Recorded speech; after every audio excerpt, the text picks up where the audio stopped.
This reminds me of an autumn afternoon in Agra.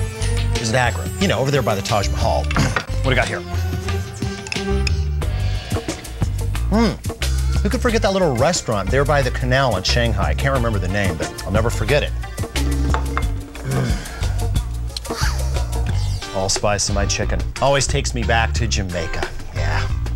Have I actually been to these places? Nope. But I feel like I have because of spices. No other power on Earth has the ability to transport us through space and time like the mysterious mojo of spices. All of the world's great cuisines are defined by spices. Heck, even the world we live on is defined by spice, or was. I mean, Christopher Columbus, Vasco da Gama, and Ferdinand Magellan weren't looking for space to build new condos. They were searching for spices. The story of pepper starts about 1000 BC, when pepper nigrum harvested on the Malabar coast is moved into Europe by Arab traders who maintain their monopoly on the spice by making up crazy stories as to its origin. So, where's this pepper stuff come from anyway? Well, African swallows carry the seeds to the top of Russian mountains where they are consumed by dragons. Yeah, who sneeze them out in great billows of fire. Then specially trained monkeys run into the caves and pick them up while the dragon sleeps. Are you sure? Yep, pretty sure.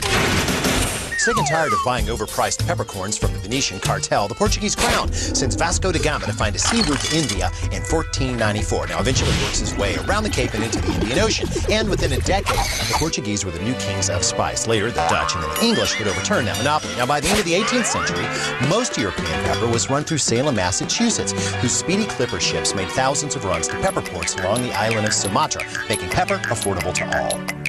And transformed their culture and society. In fact, the Aztecs went so far that they would actually commit human sacrifice to the corn god. Wow. I guess the Aztecs must have been disappointed in the corn when the corn ran back to Europe with Cortez. Yeah, maybe they were, but you know, in a way, the Native Americans got the last laugh. How's that? Well, because the Spaniards took back the material, but not the technology to make it healthful. The way the Native American style of making it was with alkali, that it would change the cellular structure and the amino acids and make it a more healthful product. Ah, so the Europeans didn't do that. No, they just cooked it, made it in a mush, and made it into bread and all kinds of things. And then they started getting this nutritional deficiency disease that became known as pellagra.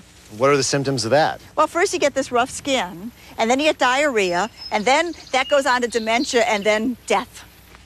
You know, Deb, you're always full of these cheery little fun facts. I really appreciate that about you. Saccharum officinarium.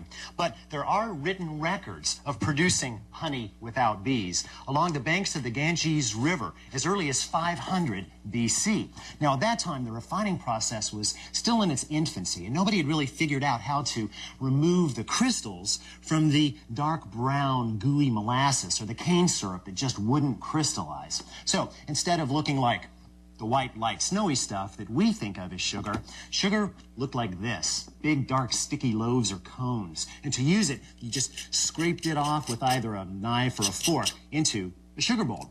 Now, from India, the knowledge spread west to Persia, but was halted there by Arab merchants who saw sugar's true potential. So they tinkered around with the technology and finally perfected the production of sugar. And they monopolized its commerce, moving it across the northern rim of Africa and taking it with them into Spain when they took over. There, they kind of let it trickle into Europe at about $500 a spoonful until the Crusaders came into Spain, stole clippings, took it back to Brussels and London. Desperate to get their own supply going, they carried it to their new colonies in the Lesser Antilles in the Caribbean, where it eventually took over and spread across to Cuba and even into southern Florida, where we are today.